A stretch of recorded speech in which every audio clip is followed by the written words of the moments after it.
நேத்து சன்ரைஸ் பீச்சில் மலர்கள் பார்த்தோம். இன்னைக்கு பச்சை பயிரில் வசந்தம் பார்ப்போமா? வெல்கம் டு மனசு பேசும் புடவை series part 3. You asked about tomorrow's rainbow. இதோ வந்தாச்சு. வயல்ல முதல் மழைங்க. அதுவும் இந்த ஷேட் அர்ச்சனாக்கா சேஸ் தென்னை மரத்து நிழல் மாதிரி.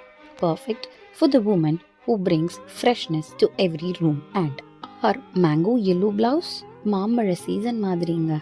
அர்ச்சனாக்காவோட 22 days of crafting. Each pleat is carrying the summer memories. The tassels, green and white, dancing together like jasmine in the morning breeze. Hand knotted with village dreams. Because some saris aren't just saris. They are வசந்த காலத்து நினைவுகள். And நாளைக்கு கடல் நீல நிறத்தில் ஒரு சின்ன surprise. Watch out our space for part 4.